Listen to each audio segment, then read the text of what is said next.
Hey guys, this is Ben the Creator, and I'm super excited today because I have a really good guest. Like I was gonna call you friend. Behind the cameras, we before we started shooting, we had an awesome conversation. And man, this guy's super knowledgeable, super successful, and I I don't even need to introduce you, but I will.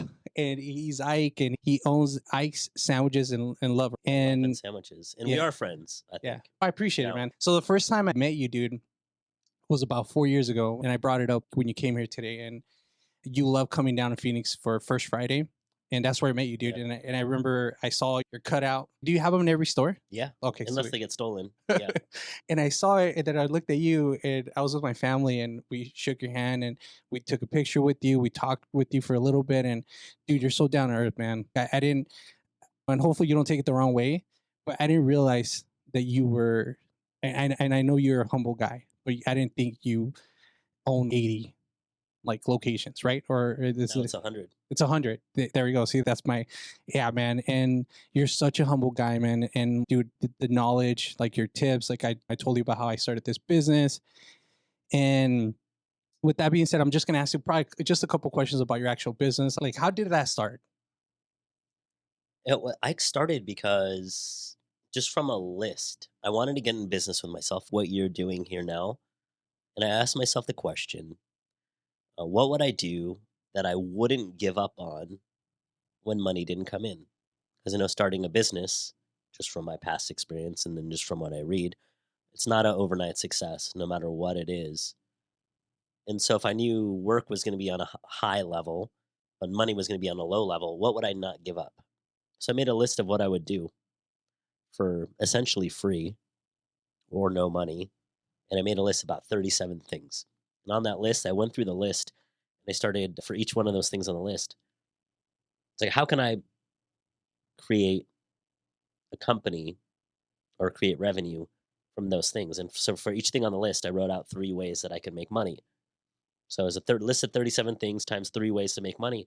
And just looking at my list, it turned out, oh wow, I should open up a cafe or I should open up a restaurant. And so that's basically how it started is how is it that I could what would I do and it wouldn't matter about money? And feeding people was on the list, cooking was on the list, creating memories around a table, having conversations, creating experiences. And it was a no-brainer to open up a restaurant. So when you're going through that journey, man, and the questions that the people that watch the podcast and they watch these reels are all entrepreneurs, business people. Where was that moment where you went from like one to three restaurants and shops where you were like, boom, you blew up and you hit your first 20, 30? Like, was there a gap in between that? So one of the things I want to make sure that people know is the hardest part in business, and you'll see that now, is deciding to do it. Everything else is easier than that. So once I decided to do it and quit my jobs and put it out there, that was the hardest part. The second hardest part was opening up the first location, the first Dykes. After that, it's been easier every time. So for me, and maybe because I didn't know, I Yeah. didn't think that it was hard to open up a second location. So within a year, I had 2 locations. Within the next year, the 3 years, I had 3 locations. People are like, wow, you're opening fast. And I'm like, it just seems regular to me.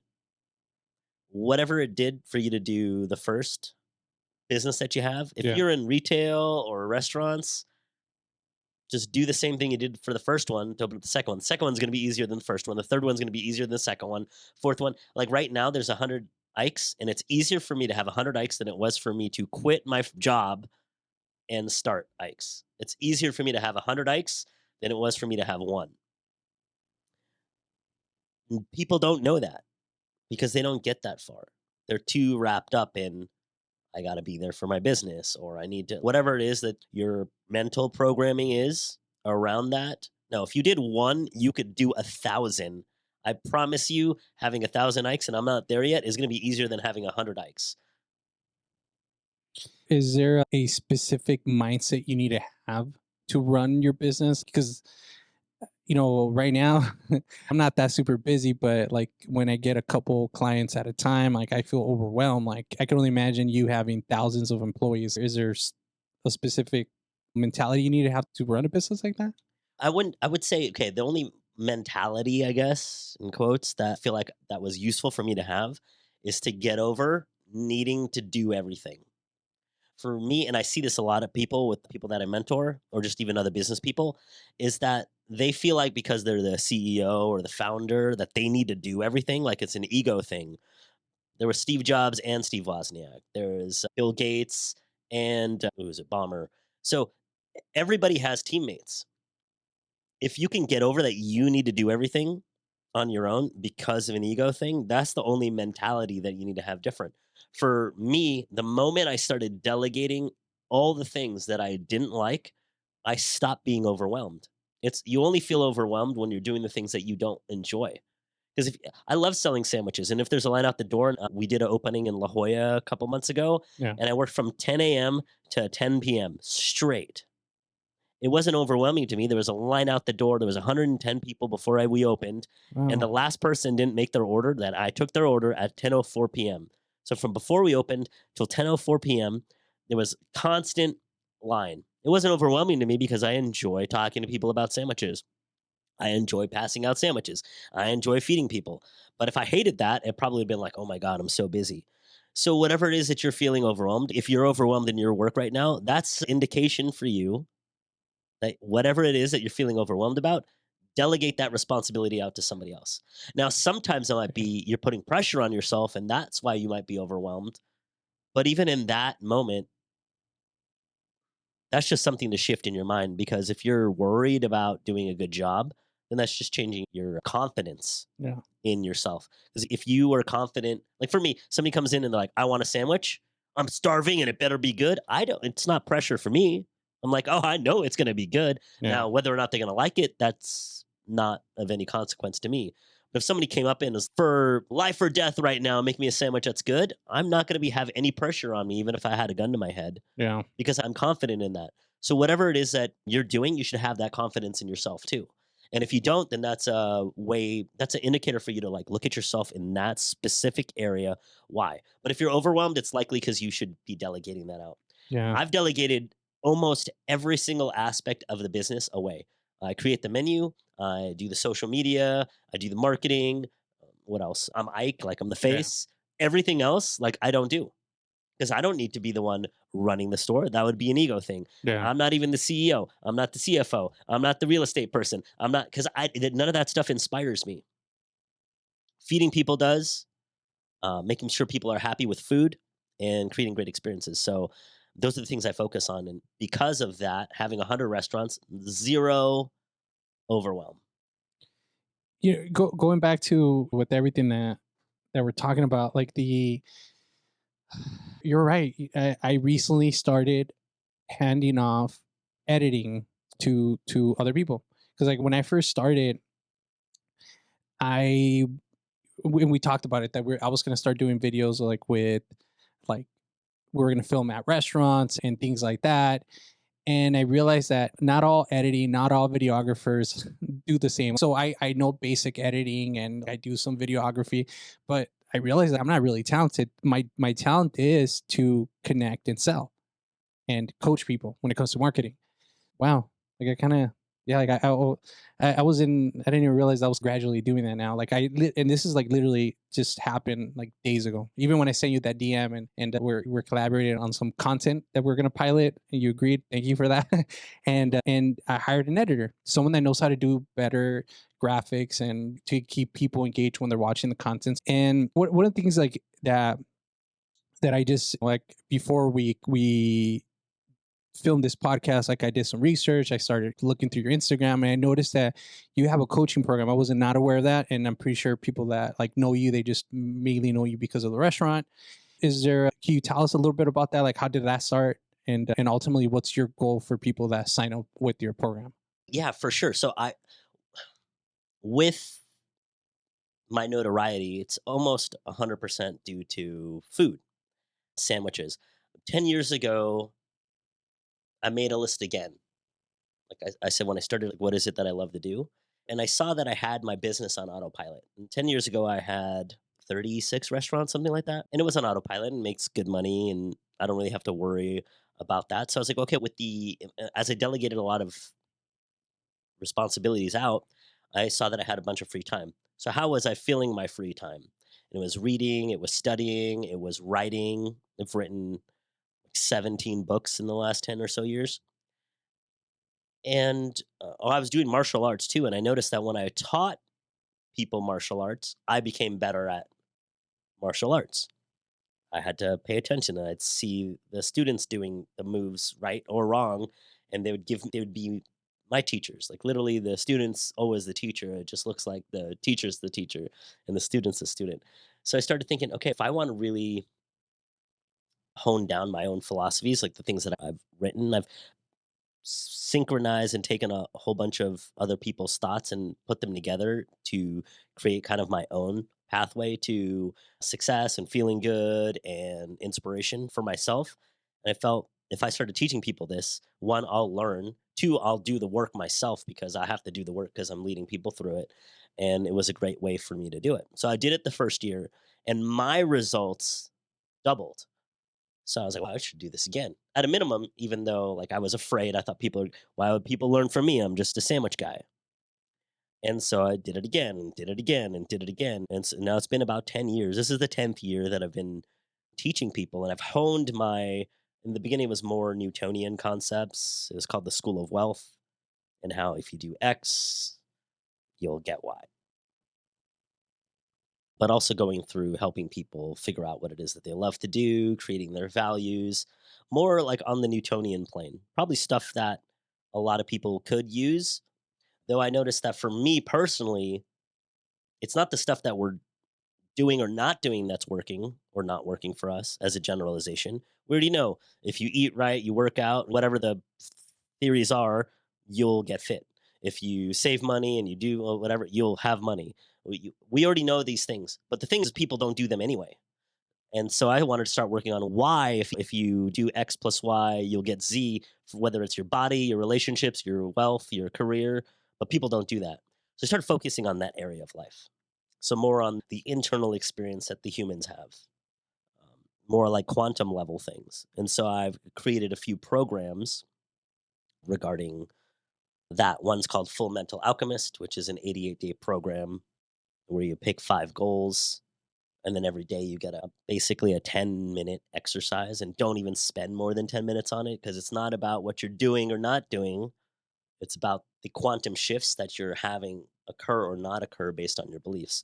And that's an 88-day program. You get this book that I wrote. It's called 88 Days Back to You.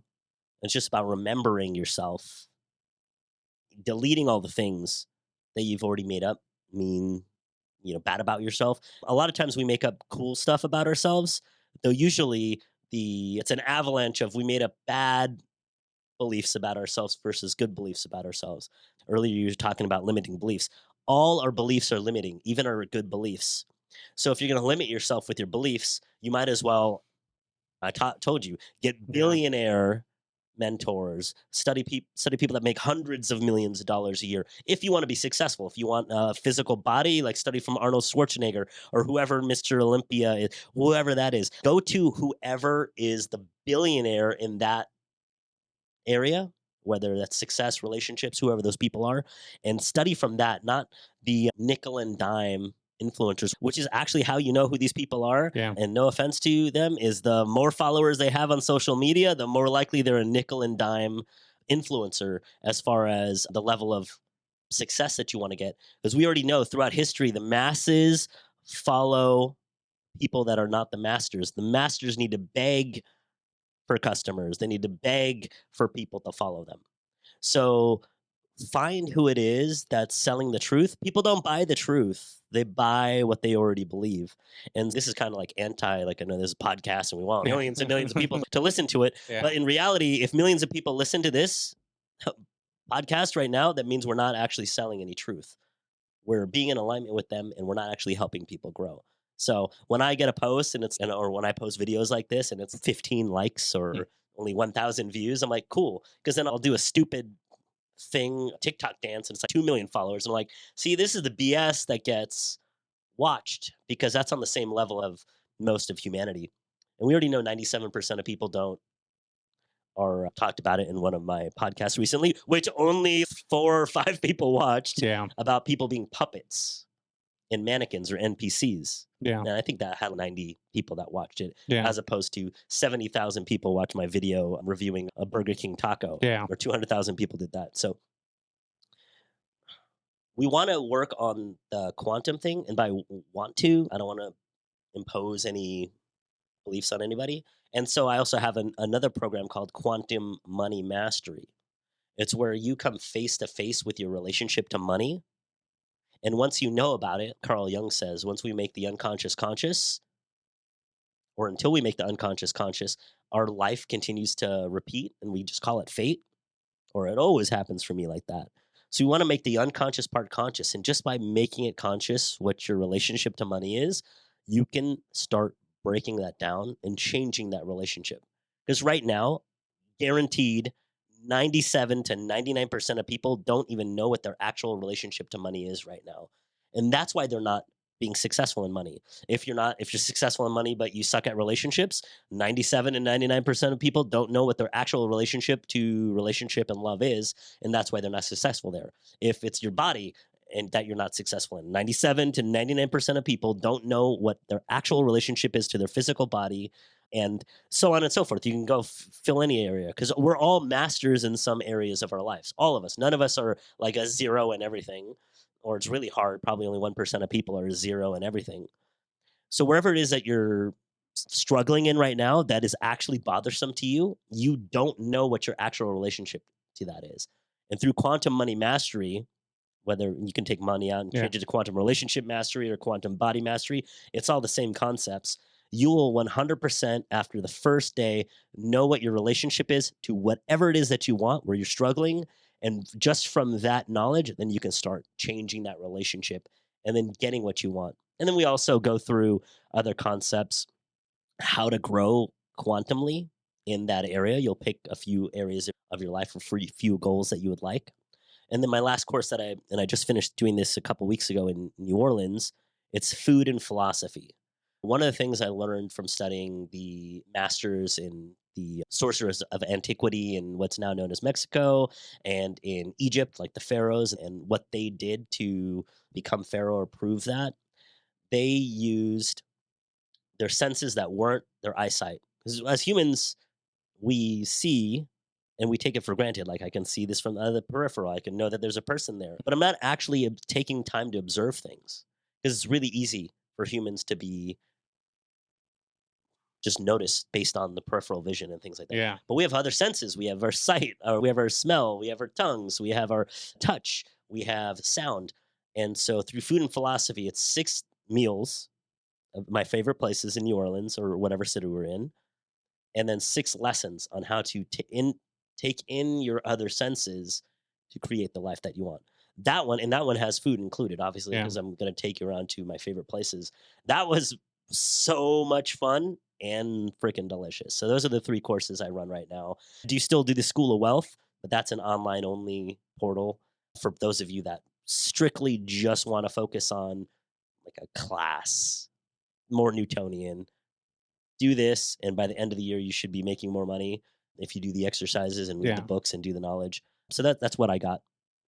Going back to the whole where the coaching, and I'm going to take it full advantage. And normally with these podcasts, like I typically ask the guests questions about their struggles they went through, their journey as an entrepreneur, business owner, and they gave me their response and they tell me something that they went through, and then they gave me something they did to overcome. But I took a lot of value with these like 20, 30, 40 minutes before the camera engineer, aka Deshelle, got on board, Thanks, and Deshaun. she helped us out with that. I just got so much knowledge. So I'm going to ask you a couple questions. Like some are going to be just mine, and I'm Yeah, going to for think of sure. questions of some people that I probably hear out in the world of entrepreneurship. And one of the questions I have for you, dude, is I have this, mm, I don't know what to call it. Not fear, but I have this thing where I'm scared to charge what I'm supposed to be charging. Like I look at my competitors, because even though I'm a brand new company, I feel I invested over almost like $20,000 in camera equipment. Like each camera is like over $5,000 practically, or about. And like I feel I bring a lot of value. And then I talk to some people and I'm scared to charge it. Tell them I get really nervous. Like, oh, you know what? This is how much I charge for this service. And I know I should work on that. But I don't know, what advice would you give me when it comes to Well, that? first of all, that's almost every single person on the planet.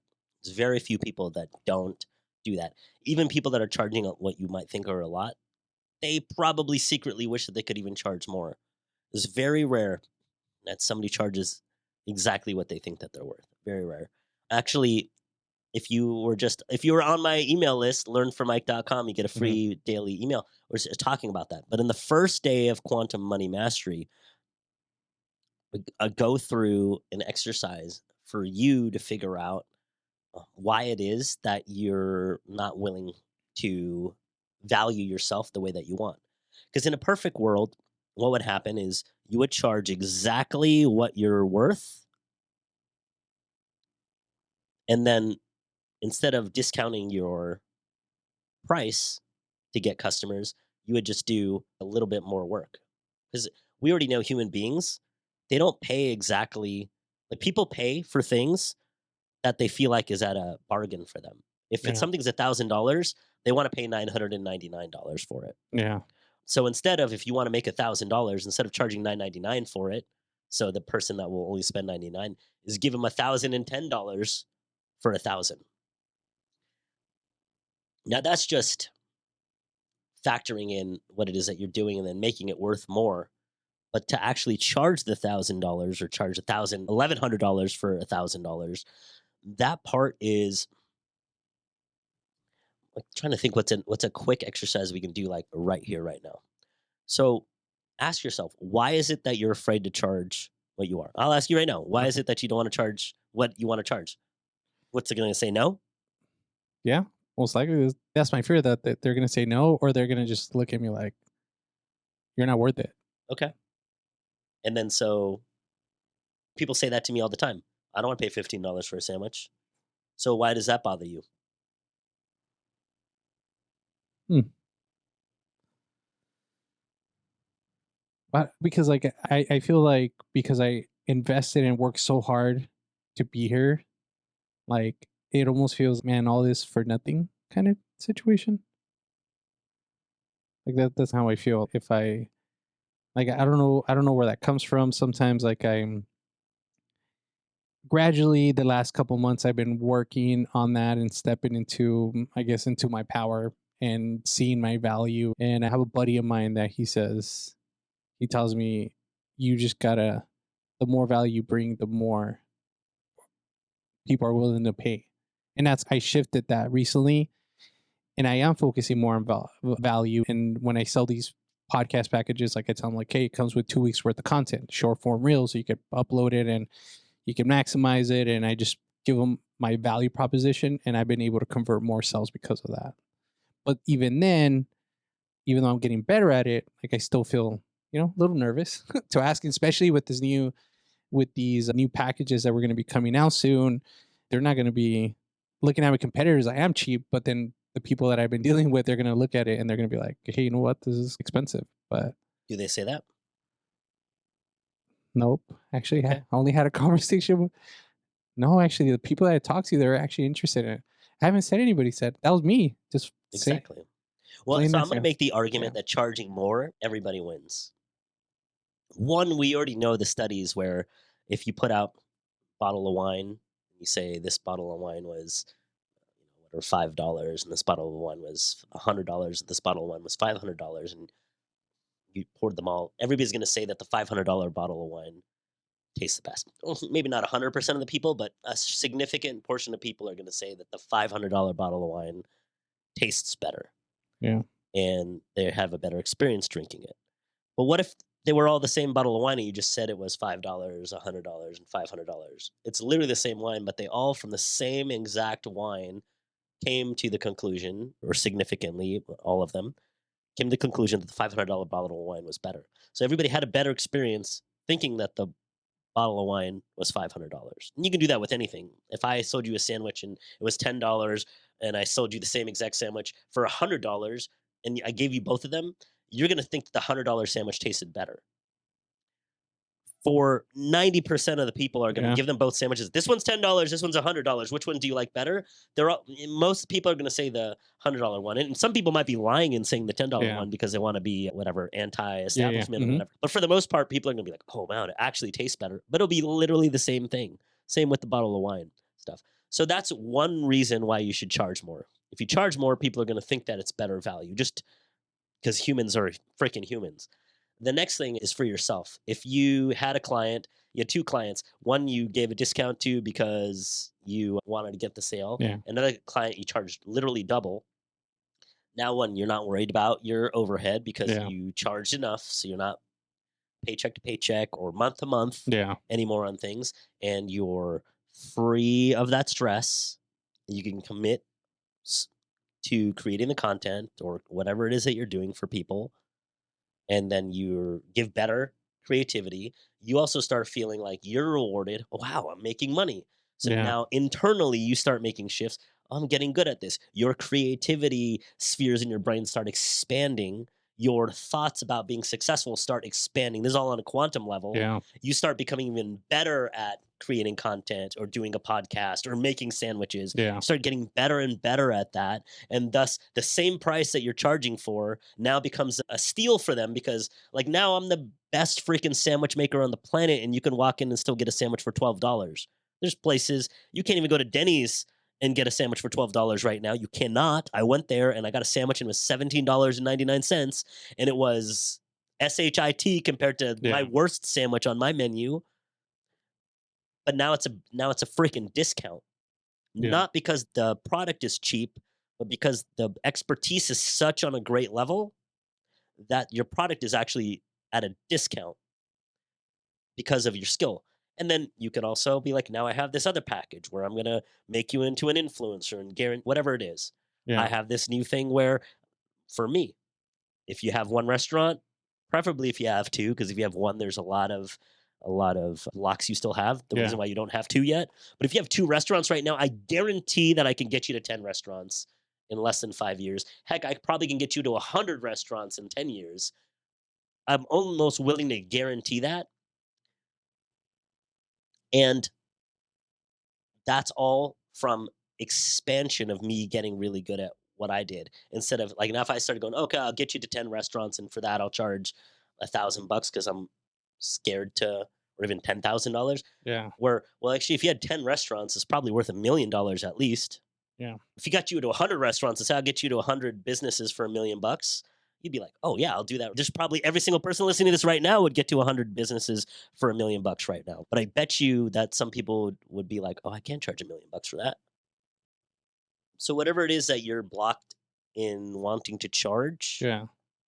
it's because you yourself aren't seeing the value yet. Because if you did, then you'd say, no, it's 10,000 bucks, 5,000, whatever it's going to be, Yeah. no matter what. The second part is you're also afraid of getting the no's. Yeah.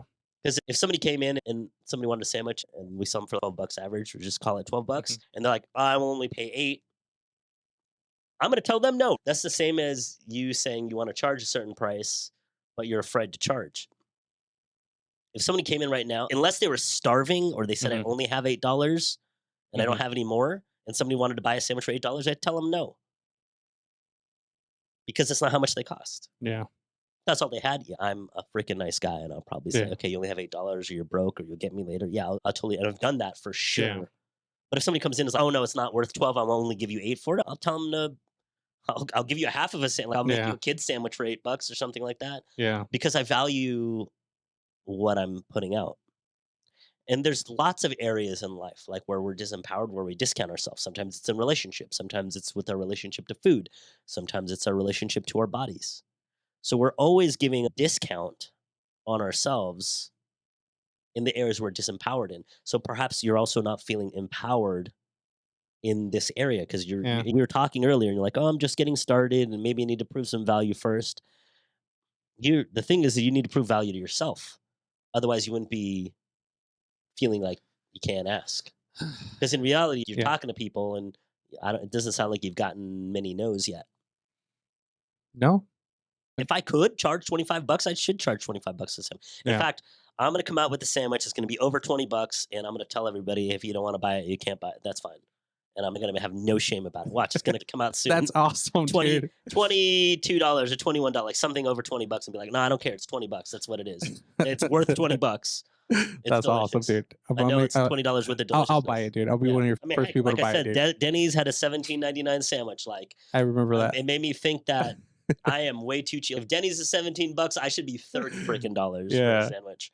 So I have another question. All right. So this is something that I recently overcame, but I think some people, you, with that answer you gave me earlier, like you said, everybody has gone through the same thing. You're not the only person that's gone through that type of situation.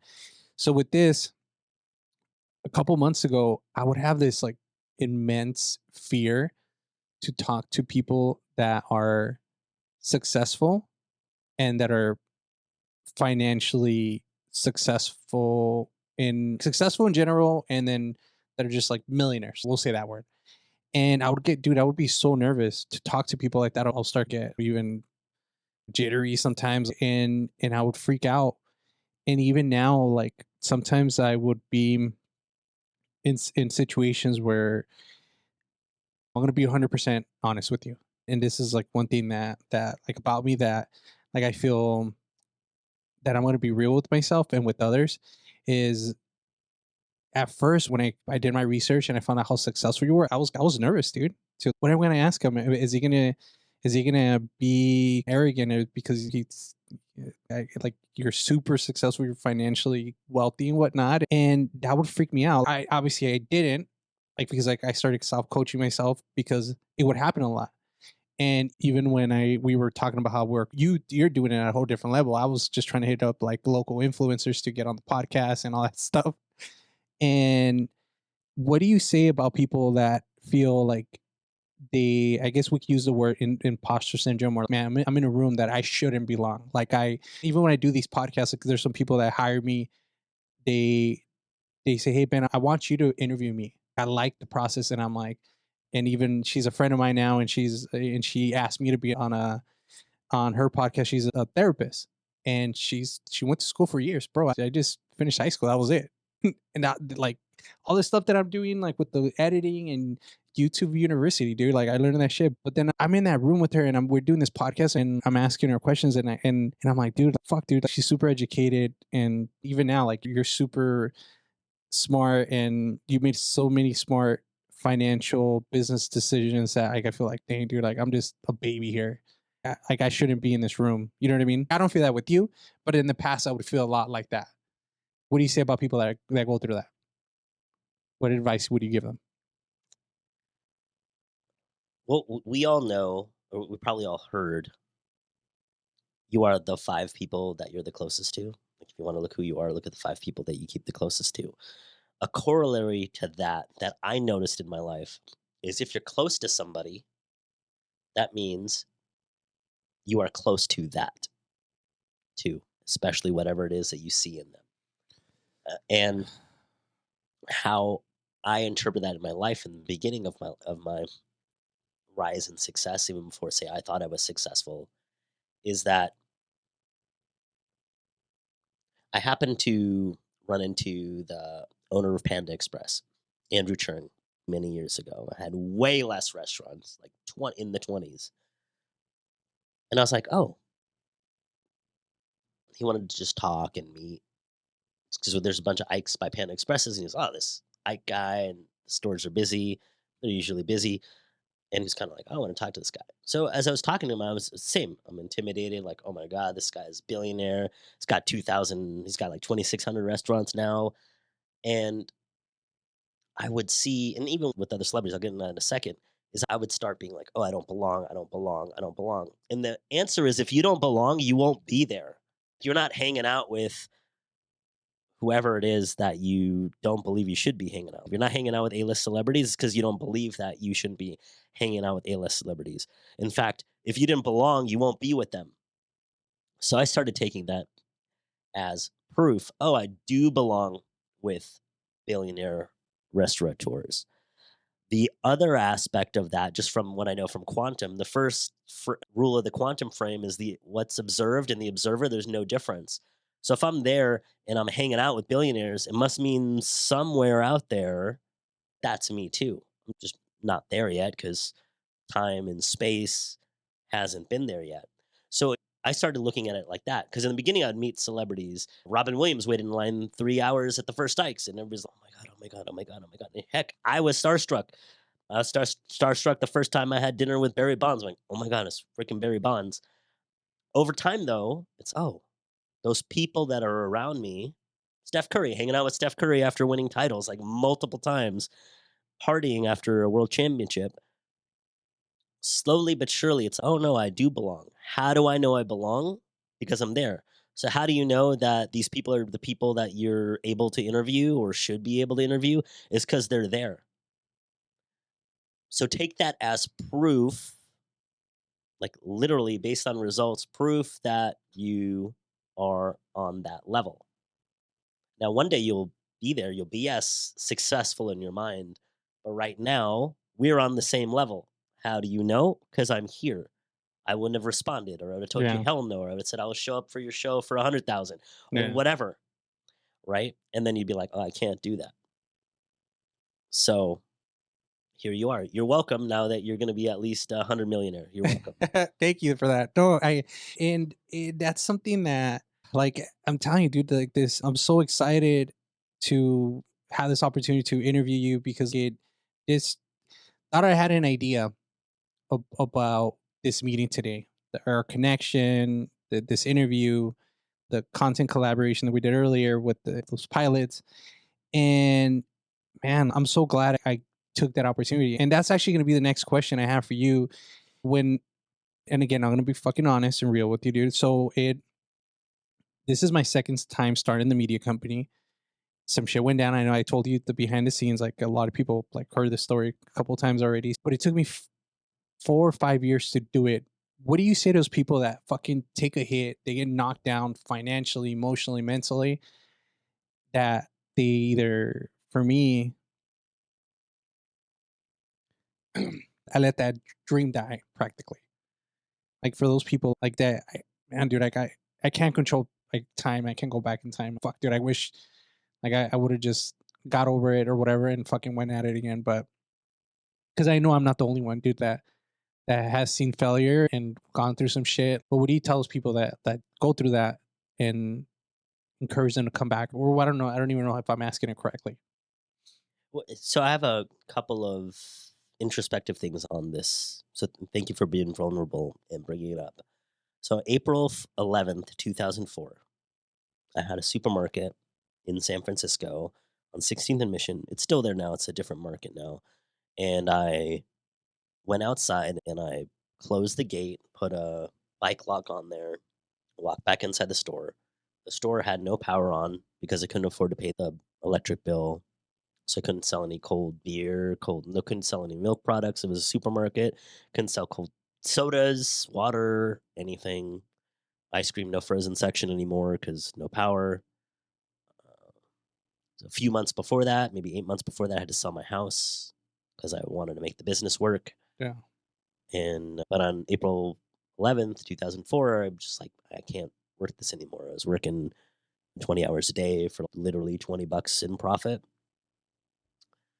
and I closed. And I remember standing inside the store on a very busy street, 16th. It's the train station called BART is across the street, and just seeing the world in San Francisco pass me by. I stood there in the store looking outside and was thinking, man, I'm a loser. I'm a failure. I had a house and I sold it to save my business, and that didn't work. I was on the verge of having to sell my car at a 1975 Corvette Stingray Wow. that I really liked. I had to sell that for food and for a place to stay. And I basically ended up living in the store until I got evicted by the landlord because obviously I wasn't paying rent. And I was living off of just the groceries in the store, like eating cereal off the shelf, no milk, just out of the bag. I had a cat there. Luckily, we sold pet food there, so he ate like a king. Yeah. I was drinking the warm waters and warm sodas and canned chili, but just out of the can because no microwave, no power. I was there for a few months, like 3 or 4 months before the landlord like actually took possession of the property.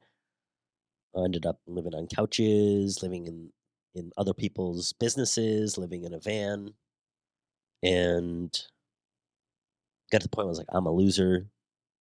I was really down. Ruined a lot of relationships that I had back then, like friendships, really close friendships. I was an asshole for sure, all stemming from how I was feeling about myself. That was 2004. 2007, I ended up opening Ike, so about 3 years later. The reason why I'm bringing up the story is looking back upon that day, how bad I felt, how big of a, like, even going back there, it's like giving me chills and think like just the feelings that I had. Oh, I'm a loser and I'm never going to be successful. Everybody that ever talked shit about me was right. I am all these things that they said.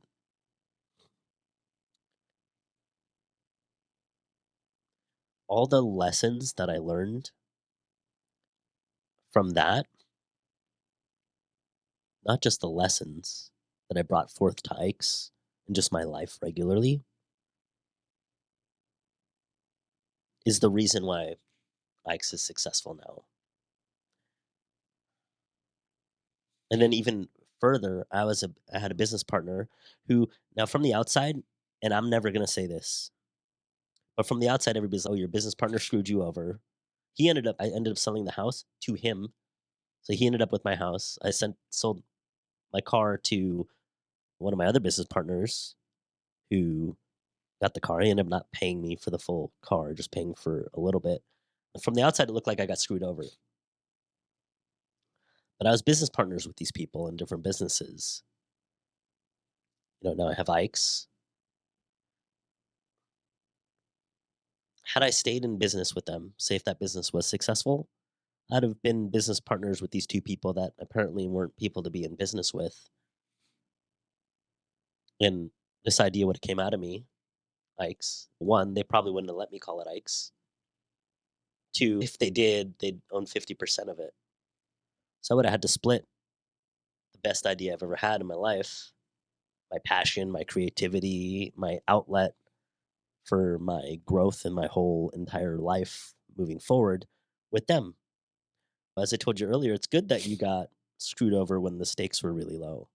Even though I had to sell my house and I ended up homeless for 9 months, sleeping, starving, like not knowing when I was going to eat, living on $3 a day for food, like only dollar menu at McDonald's, or thank you Jack in the Box for 2 for 99 cent tacos back in the day. That was my like jam. That was my meal. I'd eat 4 tacos and a water, and that'd be my meal most days. I got to do this by myself, and I have to share this with them. I wouldn't have had their input if they didn't do that. And I'm not saying they screwed me over, but if it didn't go that way, then I would have had to share everything else with them. I would have been limited at Ike's because I would have had to listen to them. Both of those people. In fact, one person I did open up a sandwich place with, and they kicked me out of it over dirty sauce, ironically, Yeah. before dirty sauce was a thing. So imagine if they didn't. Ike's wouldn't have been a thing. Or if Yeah. Ike's was a thing, they would have owned 50% of it. So they did me a fucking favor by screwing me over. The other part, and same with you, like you've learned so much Yeah. I did. as you're doing now. All those mistakes that you made back then, you're likely not going to recreate them. You're for sure going to make new mistakes. However, those old ones you're not going to recreate. So Napoleon Hill tells the story in The Law of Success about how he had experienced homelessness and that he wished it upon his children that they would one day experience the same thing because of what it created, it turned Napoleon Hill into. And the same thing. Now, I don't have children, but I'm not afraid for my children if they ended up in the same situation as me. In fact, if I could go back in time, I would want it to happen exactly the same way because of who I became because of it, what I learned because of it, my mental toughness, my experience, my emotional intelligence from it, and just the skills that I learned because of failing tremendously and losing every single thing that I had. I definitely got emotional because thank you for sharing. I definitely feel inspired. And one thing that I'm realizing, and this is a reason why I started this podcast, is that we all have gone through, we all have like similar stories to tell.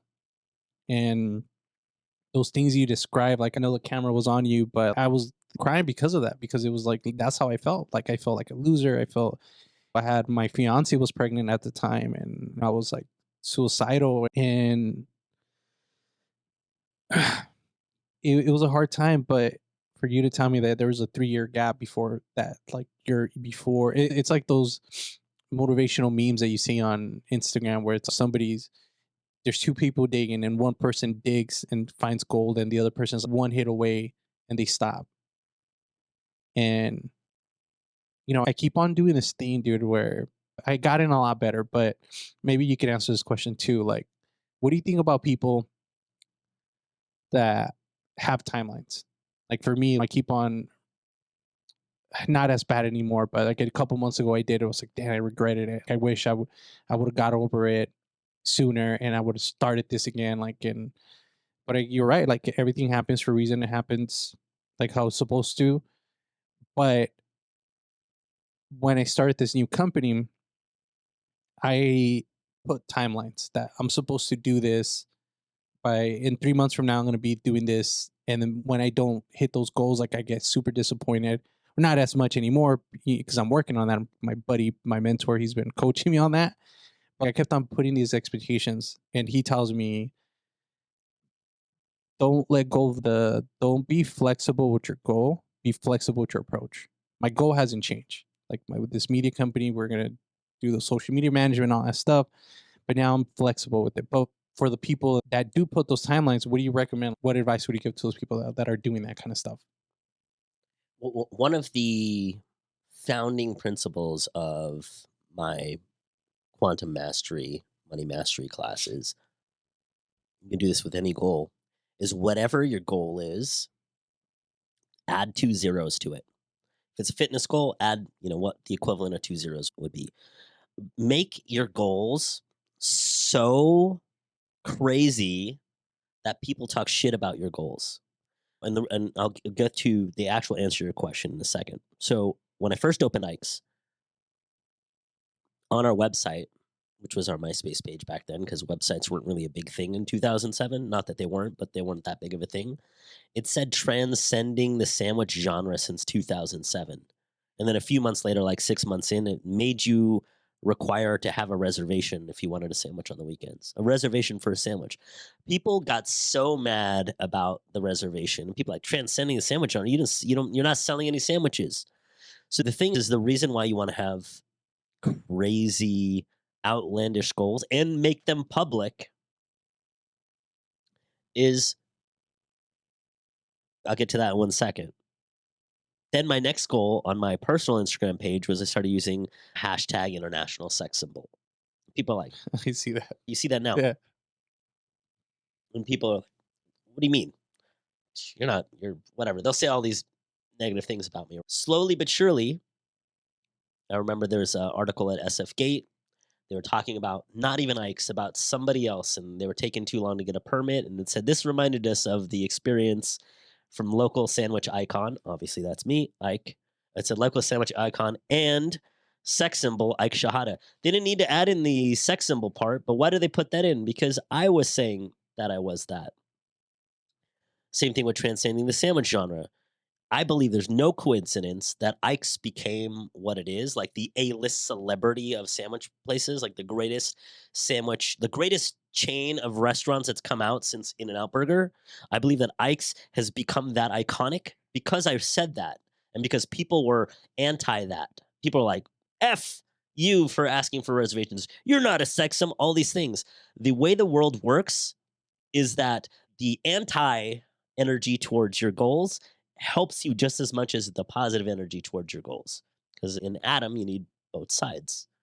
So you want to make your goals so audacious and make them public so people can hate on you because that helps you get your goals.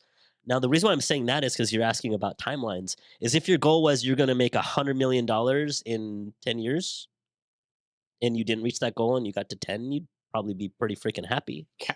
right? Yeah. So for me, when I pick my goals, my money goals, when I pick my relationship goals, my body goals, they're always like, I want 8 pack abs.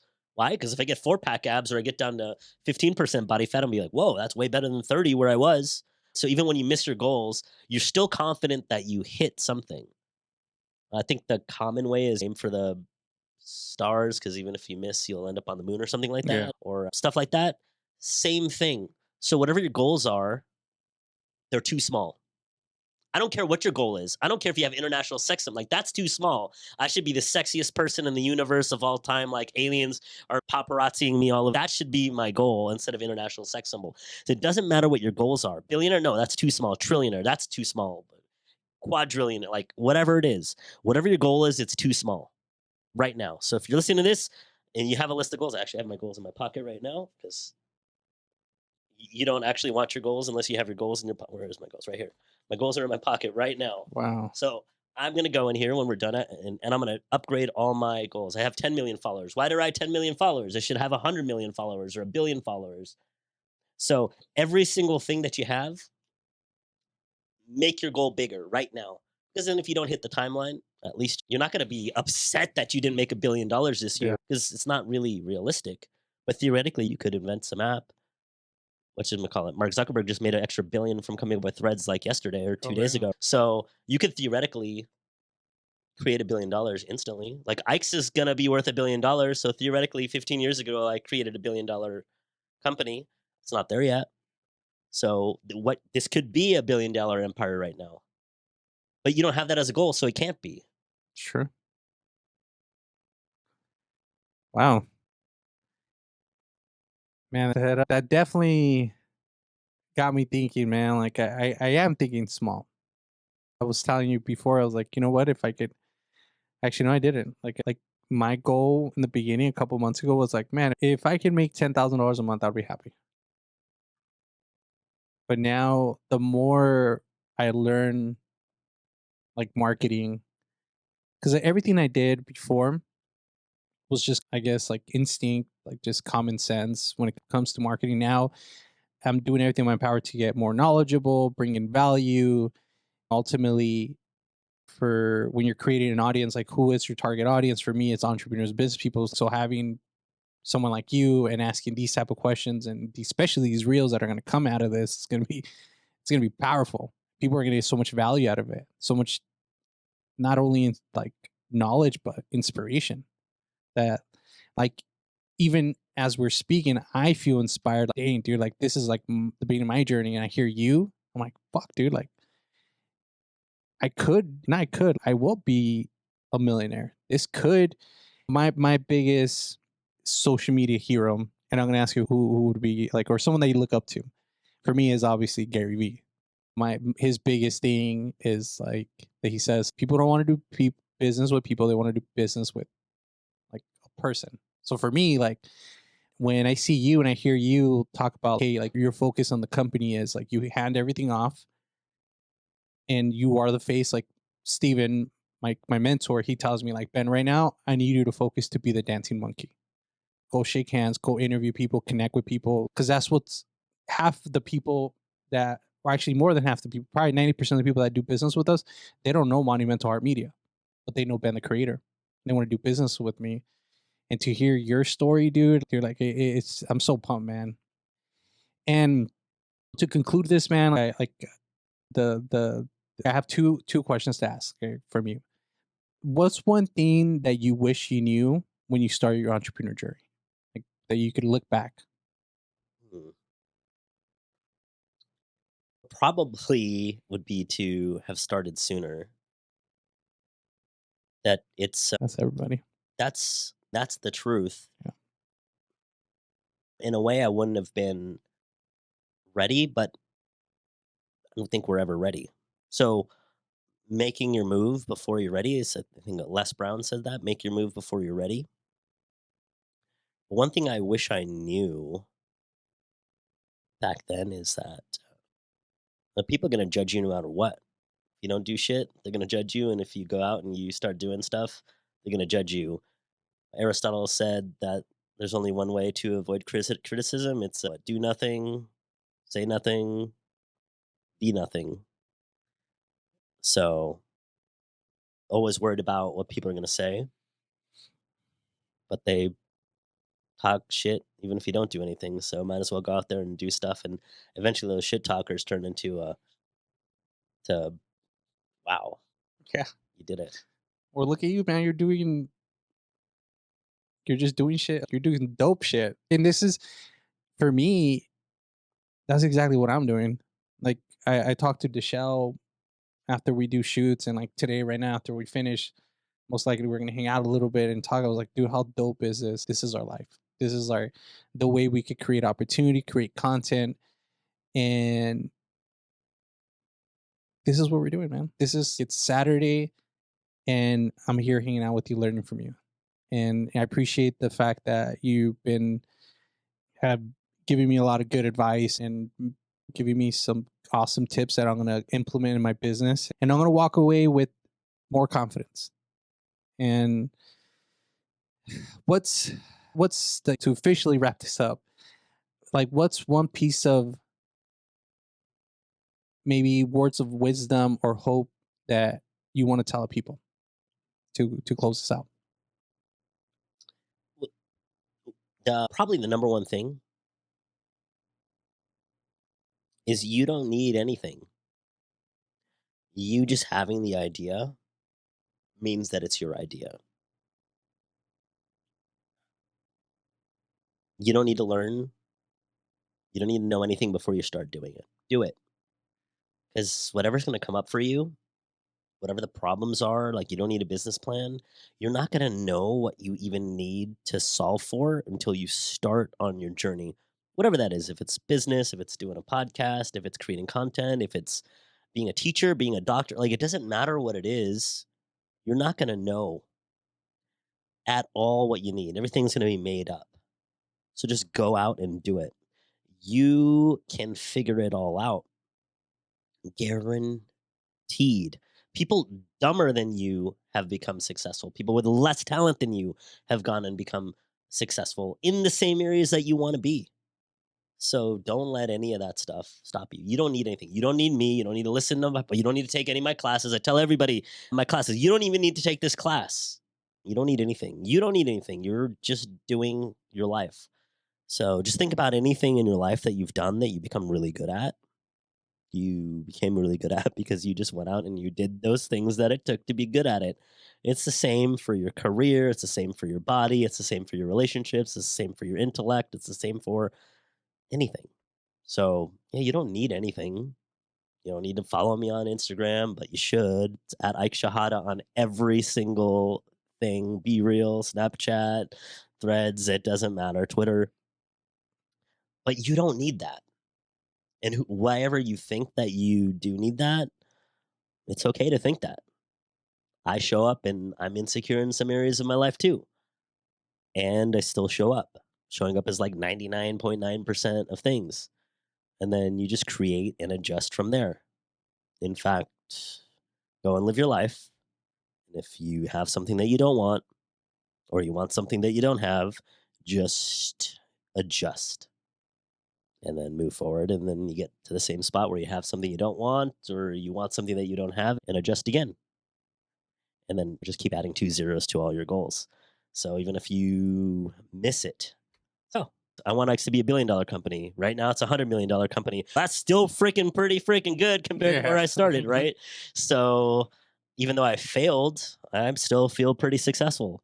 And I'm still like, no, $1 billion company. Heck, Subway's trying to get sold for 10 billion, which means I'm worth at least 10 billion because I'm 10 times tastier than Subway. So I should start going $10 billion instead of $1 billion. So then when I get to 1 billion, I'd be like, oh, I failed, oh, billionaire. So just keep going. I appreciate it, man. I want to thank you. Normally, I usually ask you to give your handles out, but if you want to do it again for your social medias so they can follow you. Yeah, if you want, so go to learnfromike.com, sign up for the email list. They'll send you email every day, and I have so much free content, exercises to do, things that you can just work on your own. And then I'll have some videos there too. That's probably the most like quantum stuff that you can get from me, and it's all free too. There's stuff you can buy. Obviously, you should buy stuff from me, but you don't need it. Remember, I just said you don't need anything, not even that.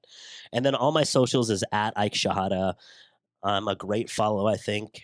You How are. I'm a great follow is I only have 29,000 followers versus 100 million like some other people follow. I got cool sandwich stuff. So if you love sandwiches, you should follow me. But also, if you like personal development, quantum theory, or just a different way to view life than what you're seeing, even at like people like Gary Vee and whoever else that's the influencer that you follow, I have different content that is still just as relatable, but more on a quantum level than what other people have. Awesome. I appreciate you, man.